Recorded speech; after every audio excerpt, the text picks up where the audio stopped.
Like the best way to know someone's talking shit about you behind your back, the best way, cuz the ultimate way is how they greet you when you see them one-on-one versus when they're in a group. If you see them one-on-one and they act normal, they're happy to see you, they say hello, but you see them with another person or a group of people and there's that little hesitation, or there's half the energy, or they wait for you to say hello first and then they say hello. Think about this, cuz if your associate is talking shit about you behind your back and they're with other people, they know that they're running you down. When you pop in a room or when they come past you in the streets, they can't act excited to see you. They can't, hey bro, what are you doing? Because everyone's going to look at them like, you idiot. You were just running him down. I'm telling you, that's the biggest fucking telltale sign, lad.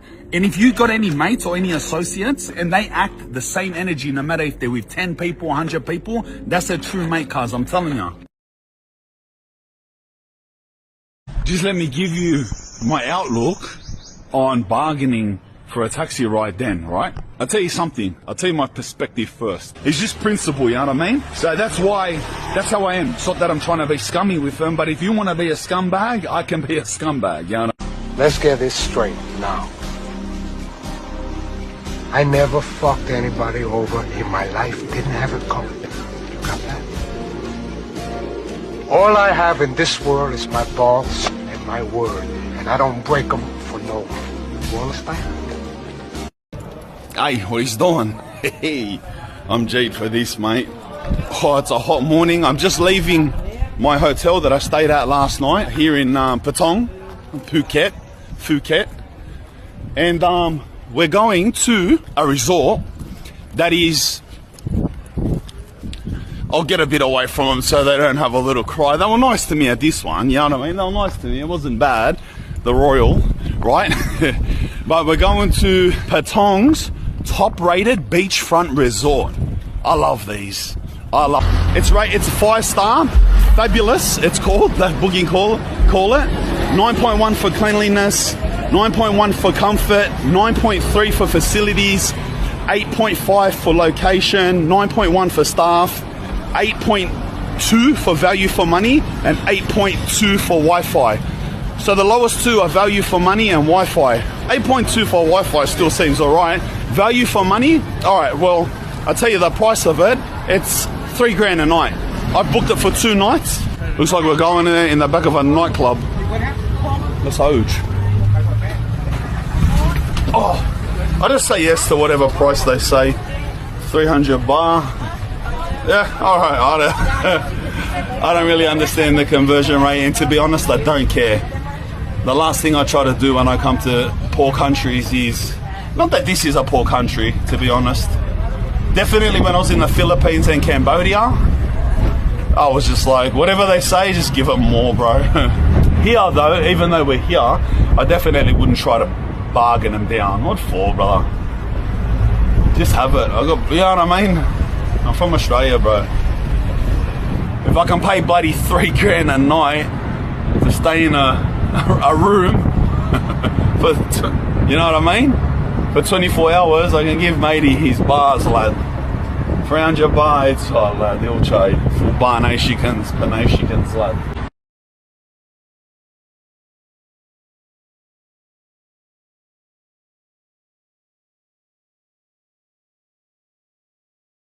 Everything I'm about to do is completely legal, just not where I'm from.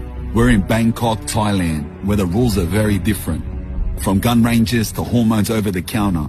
Today I'm doing everything that would be illegal back home. Thailand plays by different rules, lad. Let's hoge. Doing, lad. We're not smack bang in the middle of Bangkok, but we're in a pretty central, dense shopping area near Siam Station. Right in front of their main stadium, Bangkok's main stadium, which is right there. I'm very excited, by the way. That's huge. All right, we'll go down here and find a tuk-tuk. I'll tell you a little trick, like try to find a tuk-tuk that's parked so you can talk about where you're going and what the price will be. Because if you get one that's on a road, even though they can stop, they'll act unnecessarily frantic, like that, so they just start driving, and then they'll tell you whatever price they want at that point because they're too busy to talk, they're driving. So get one that's stopped looking for a passenger. If we can't, we can't, but I'm not going to hang around forever looking for one that's stopped, but we'll try. Revival Clinic. How much you pay for that? 200. See you okay? No. Come feed now, brother. Okay, no. 2? Okay. Hello? Yes. Yeah. 200. See you okay? No. No. Yeah. No, it's closed. One street. Yeah, I know. 250. Okay. 250. I see you. Revival Clinic. Các bạn ạ. Thấy sai cái này. Sorry about it. Huh? Yep.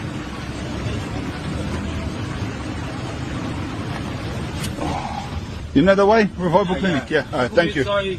Yeah. Yeah, thank you.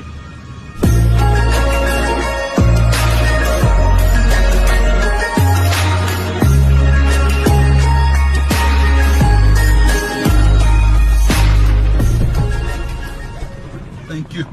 Just let me give you my outlook on bargaining for a taxi ride then, right? I'll tell you something. I'll tell you my perspective first. When I come to poorer countries, it's not extremely poor here, but poorer countries, the way I am and the way I've always been in different videos, the whole time I've been through Asia and places like this, is that if a person starts with a fair price, if they have a normal fair price, I would easily pay 4 to 10 times the amount that they asked for. I remember one time I got breakfast on the side of a road in Phnom Penh in Cambodia, and I got like fried bananas, and the lady asked for this small amount, and I gave her so much money. It was enough for like 40 bananas or something like that. You know what I mean? And I do that often. I'll overpay, double, triple. That's all right. As long as they start at a normal amount. But if they start at a stupid amount where it's like scummy intent, like so high that it's scummy intent, then I will always bargain them down to the cheapest I can get, or walk away and leave absolutely no tip. You want to play that game? I can play that game. I don't care how poor you are. I don't care where you're from. If you want to be humble about it, I'll give you 10, 20 times the amount. I don't care. For perspective of that price of that taxi ride, when you catch a taxi from the airport to your hotel, it's like a regulated price because there's all taxis there. The airport is 41 minutes away outside of Bangkok. I caught it all the way 41 minutes from outside of Bangkok to my hotel,